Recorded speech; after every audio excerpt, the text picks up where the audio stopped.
성탄절에 주시는 하나님의 메시지 우리 함께 보도록 하겠습니다. 히브리서, 신약성경 히브리서 12장 1절로 2절 말씀.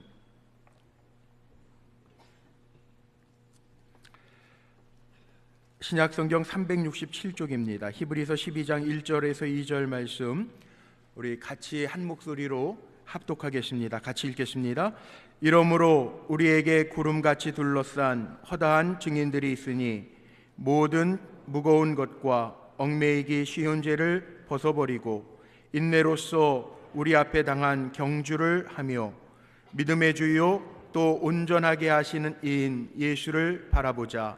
그는 그 앞에 있는 기쁨을 위하여 십자가를 참으사 부끄러움을 개의치 아니하시더니 하나님 보좌 우편에 앉으셨느니라. 아멘.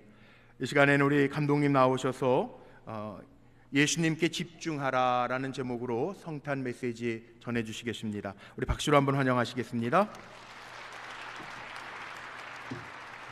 할렐루야.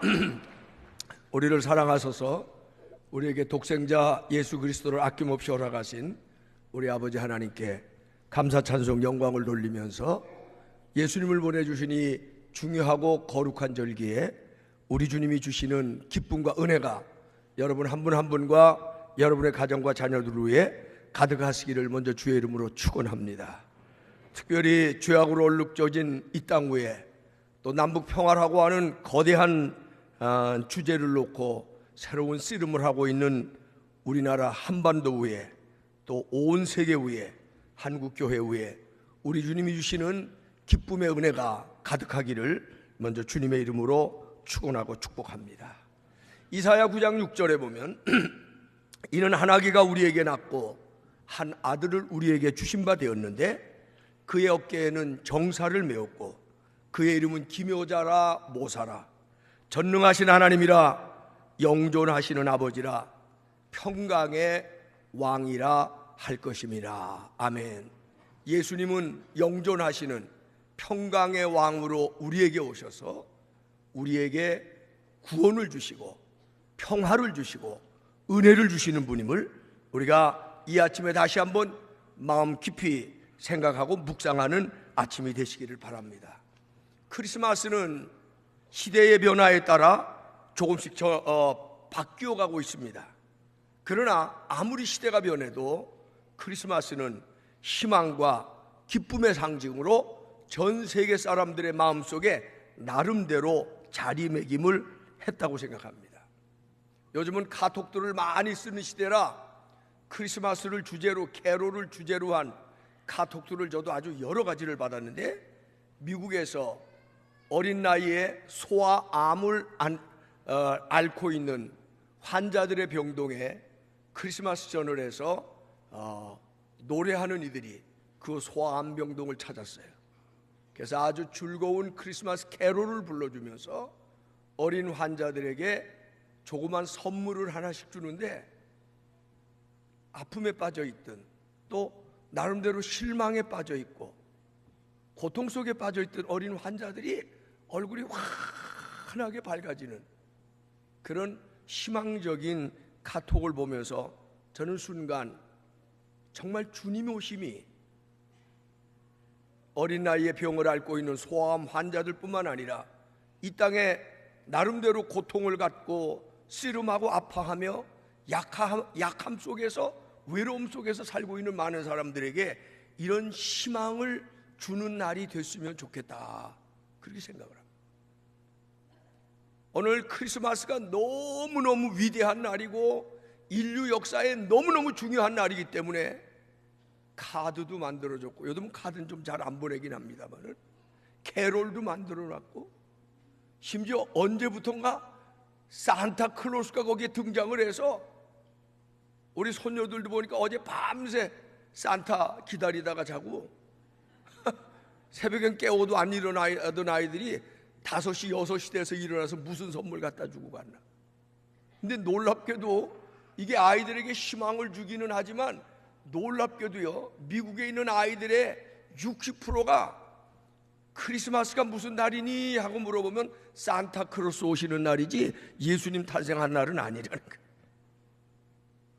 너무 좋아서 오늘 우리는 칸타타도 하고 선물도 주고 만날 때마다 메리 크리스마스, 기쁜 성탄 축하합니다, 그렇게 얘기하는데 사실은 본말이 전도되면 안 되는 거죠. 오늘은 누가 뭐라 그래도 예수님께서 우리를 구원하시기 위하여 이 땅에 찾아오신 날인 줄로 믿습니다. 선물 받는 날이기도 하고 기쁜 날이기도 하고 찬양하는 날이기도 하고 칸타타를 부르는 날이기도 하지만 사실은 이날만큼은 모든 그리스도인들이 예수님에게 집중해야 되는 날인 줄로 믿습니다. 그래서 저는 오늘 히브리서 12장 2절을 여러분에게 다시 한번 뽑아서 드리는 겁니다. 믿음의 주여 또 온전케 하시는 이인 예수를 바라보자. 오늘이야말로 예수 그리스도를 바라봐야 되는 날입니다. 우리를 구원하기 위하여 우리에게 오신 예수님에게 집중해야 되는 날입니다. 우리에게 은혜 주시기 위하여 우리에게 찾아오신 예수님을 바라보고 그분에게 집중하고 또 집중해야 되겠습니다. 그래서 오늘 성탄을 맞이하면서 여러분과 더불어 예수님에게 더욱 집중하는 날이 되게 해주세요 하는 기도 제목을 먼저 갖고 싶습니다. 함께 다 같이 해보시죠. 예수님께 더욱 집중할 수 있게 해주세요. 아멘. 우리가 믿는 기독교의 핵심 교리 중에 하나는 하나님이 우리와 함께 계신다는 것입니다. 놀라운 일은 하나님은 하늘 높이 계셔서 이 땅을 창조하고 이 땅을 버려두시는 분이 아니라 하나님은 이 땅을 만드시고 이 땅에 하나님의 사람들을 만들어주시고 하나님은 그들의 삶 가운데, 때로는 그들의 기쁨 가운데, 때로는 그들의 환희 가운데, 때로는 그들의 눈물과 그들의 슬픔과 고통 가운데 찾아오시는 하나님이신 줄로 믿습니다. 구약시대에도 하나님은 하나님의 백성을 찾아오셨습니다. 신약시대에도 하나님은 하나님의 백성을 찾아오셨습니다. 그리고 급기야는 예수님을 우리 가운데 보내주셨습니다. 오히려 서구권의 기독교인들은 우리는 축복의 말을 다른 말로 많이 하지만 그 사람들은 Lord be with you, God be with you, 하나님이 당신과 함께 계십니다, 가장 귀한 축복의 말로 지금도 쓰여지고 있습니다. 하나님이 함께 하십니다. Lord be with you, 하나님이 당신과 함께 하시기를 바랍니다. God be with you, 하나님이 당신과 함께 하시기를 바랍니다. 마태복음 1장 23절에 보니까 보라, 처녀가 잉태하여 아들을 낳을 것이요 그의 이름을 임마누엘이라 하리라 하셨으니 이를 번역한즉 하나님이 우리와 함께 계시다 함이라. 옆에 있는 분에게 이번에 좀 다른 말로 축복합시다. 주님이 함께 계십니다. 주님이 함께 계십니다. 할렐루야, 할렐루야. 감리교 운동을 시작했던 웨슬리 목사님도 88세의 세상을 떠나시면서 그가 마지막 남긴 가장 기억에 남을 말 하나, 88년 생애를 돌아보니 하나님이 나와 함께 계셨던 것이 가장 큰 행복이었습니다. 하나님이 여러분과 함께 하시는 은혜로운 삶을 살아가시기를 주의 이름으로 축원하고 축복합니다. 하나님이 우리를 찾아오시는 것이 기독교의 가장 핵심적인 교리인데, 예수님을 중심으로 하면 예수님은 우리에게 3번 오신대요. 그래서 어떤 분은 그래서 3종류의 오심, 3번의 강림, 그렇게 얘기하세요. 첫 번째 강림은 지금부터 2018년 전 오늘 우리가 기억하고 즐기는 성탄절날 예수님은 이 땅에 찾아오셨습니다. 하늘 보좌를 버리시고 인간의 몸을 입으시고 말구유에 겸손하게 인류를 구원하기 위하여 찾아오셨습니다. 그래서 첫 번째 찾아오심을 우리가 First Advent라고 얘기하고, 이것은 이미 오셨다, 이미 이루어졌다, 그렇게 얘기해요. 첫 번째 오심이. 예수님은 두 번째 우리에게 오신답니다. 그 두 번째 오심은 인류의 마지막, 세계의 종말이 오실 때 이 땅을 심판하시기 위해서, 그리고 하나님의 백성들을 영원한 하나님의 나라에 불러들이시기를 위해서 예수님이 다시 오시는데 이것을 우리는 세컨 카밍, 예수님이 두 번째 오신다. 심판주로 오시는 거예요. 종말주로 오시는 거예요. 완전한 구원주로 오시는 것을 세컨 카밍인데 이것은 아직은 이루어지지 않았습니다. 오실 것입니다. In the future, 미래에 오십니다. 이게 우리가 믿는 두 예수님의 오심, 첫 번째 오심과 두 번째 오심. 근데 세 번째 오심은 세 번째가 아니라 세 번째 종류의 오심인데 그것은 뭐냐면 오늘 우리에게 찾아오시는 예수님이십니다. 아멘. 아멘. 예수님은 오늘도 우리에게 찾아오십니다. 지금 이 순간에도 말씀을 듣고 예배를 드리고 주님을 찬양하고 때로는 캐롤을 부르고 칸타타를 부르고 예배를 드릴 때뿐만 아니라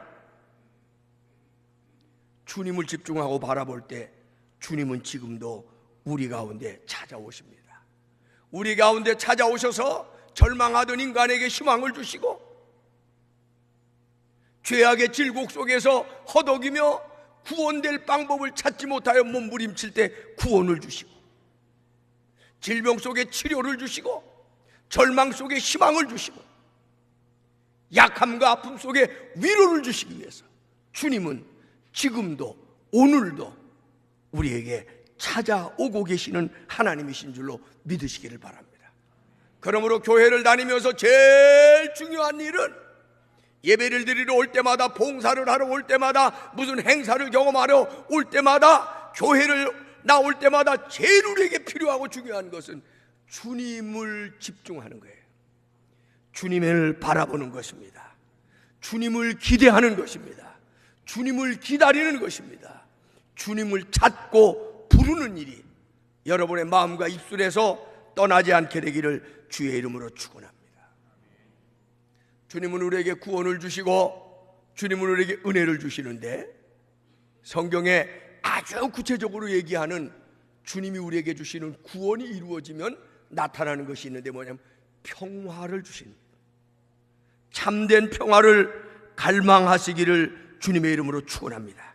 누가복음 2장 14절에 보니까 예수님이 오실 때 하늘의 천군 천사들이 찬양하기를 지극히 높은 곳에서는 하나님께 영광이요 땅에서는 하나님이 기뻐하시는 사람들 중에 평화로다 하니라. 할렐루야. 예수님은 평화의 왕으로 오셨습니다. 노엘 노엘 노엘 평화의 왕이에요. 예수님은 평화의 왕이십니다. 이 세상을 살아가면서 참된 평화는 오직 하늘로부터 예수 그리스도로부터 우리에게 찾아온다는 사실을 믿으시기를 바랍니다. 그러나 이 세상은 전쟁으로 그 역사가 얼룩져 있습니다. 국가와 국가 간에 치르는 것을 우리가 전쟁이라 그러는데 때로는 개인적인 싸움들이 있습니다. 갈등들이 있습니다. 분열이 있습니다. 다툼이 있습니다. 그 반대말이 뭔 줄 아세요? 평화입니다. 전쟁 중에 평화가 일어나야 됩니다. 개인 간의 다툼과 싸움 속에 평화가 일어나야 됩니다.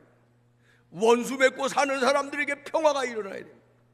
미움과 아픔 속에 사는 사람들에게 평화가 일어나야 되는데 진정한 평화는 하늘로부터 오는 평화, 예수 그리스도 평화의 왕이 주시는 평화밖에 없는 줄로 믿습니다. 요즘 우리나라는 전쟁이 일어난 지 반세기가 지난 후에 아직도 지구상의 유일한 분단국가 남한과 북한이 평화회담을 시작하고 평화를 노래하고 있습니다. 그러나 북미회담, 남북회담을 통한 이런 평화들이 반드시 우리 시대에 전쟁 없는 평화의 통일된 나라가 이루어져야 되겠다고 생각하고 기도하지만 그러나 진정한 평화는 하나님만이 주신다는 사실을 우리들이 결코 꿈에도 잊어버려서는 안 되겠습니다. 정치가들이 추구하는 평화가, 미국의 트럼프 대통령이나 우리나라의 문재인 대통령이 추구하는 평화가 우리가 사는 당대에 일어나기를 기대하고 기도하고 함께 협력하지만 진정한 평화는 하나님이 주시지 않으면 안 된다는 사실을 잊지 마시기를 바랍니다. 거짓 평화에 기독교인은 쏘으면 안 됩니다. 에레미야서 9장 8절에도 보면 그들의 혀는 죽이는 화살이라 거짓을 말하며 입으로는 그 이웃에게 평화를 말하나 마음으로는 해를 꾸미는도다. 진정한 평화가 있는가 하면 거짓 평화가 있습니다. 거짓 평화에 기독교인들은 속아서는 안 됩니다. 우리 민족에게 진정한 평화를 주실 분은 예수 그리스도밖에 없습니다. 우리 개인에게 진정한 평화를 주실 분은 예수 그리스도밖에 없습니다. 우리 가정에 진정한 평화를 주실 수 있는 분은 예수 그리스도밖에 없습니다. 그 어떤 사상도, 그 어떤 물질도, 그 어떤 명예도, 그 어떤 세상의 것들이 우리에게 평화를 줄 수 없는 것입니다. 정치가에게 맡기지 마세요. 군인들에게 맡기지 마세요. 사람의 손에 평화가 일어나도록 기도하지 마세요. 하나님의 손에 의하여 평화가 일어나도록 기도하시기를 바랍니다. 사실 저는 내일 평양을 갑니다. 나무 심는 일을 위해서 가는데, 사실은 이것도 큰 틀에서 보면 남북 평화에 작은 모퉁이 틀이라도 놓아졌으면 좋겠다는 마음으로 갑니다. 그러나 제 발걸음이 평화를 가져다 준다고는 꿈에도 생각하지 않습니다. 하나님이 나 같은 사람의 발걸음도 손길도 쓰신다면 이 땅에 평화가 올 수 있을 거라는 기대와 기도를 가지고 가는 것입니다. 개인적으로는 참 벅찬데, 내일 모레 글피가 제 생일이라고 아까 우리 공성훈 목사님 말씀하시는데, 제가 함경남도 원산에서 태어났어요. 그런데 공교롭게도 12월 28일 2018년 12월 28일 금요일, 제가 태어났던 땅 원산, 평생 가볼 수 없는 땅이라고 생각했는데 공교롭게도 2018년 12월 28일 원산을 방문하게 돼 있습니다. 제 개인적으로는 얼마나 흥분되고 가슴 떨리는지 모르겠어요. 우리 할아버지, 우리 아버지 기억나지 않는 분들입니다마는 그분들이 다니던 모교회가 있던 원산시 남산동 4번지 원산중앙감리교회, 한국교회 부흥의 불이 시발되었던 그곳을 가보게 됩니다. 여러분 함께 기도해 주시면서 우리가 예수님을 바라보면서, 우리가 예수님을 기대하면서 이 민족 가운데 평화를 허락하시옵소서. 오늘 우리 가정과 한국교회와 우리 개인의 삶에 진정한 평화를 주실 분은 예수님이십니다. 그렇게 고백하고 기도하는 우리의 기도가 하늘까지 가득 채워질 수 있게 되기를 바랍니다. 이번 성탄절이 우리에게 찾아오신 구원과 희망과 은혜와 평화를 주시는 예수님에게 집중하고 그 예수님을 기다리고 그 예수님을 바라는 아름다운 성도들의 마음과 기도가 가득 담겨서 하나님께까지 상달되는 그런 특별한 성탄절이 될 수 있기를 주의 이름으로 축복하고 고대하는 것입니다. 여러분 가정과 심령후에 또한 우리가 사는 오늘의 역사와 이 민족 가운데 평화의 왕, 구원의 왕, 은혜의 왕 예수님이 오셔서 놀라운 구원과 평화를 이루어 주시기를 기도하고 축복하면서 여러분의 가정 속에, 여러분의 삶 속에 정말 기쁨, 성탄 가득하시기를 주님의 이름으로 축원하고 축복합니다. 기도하십시다.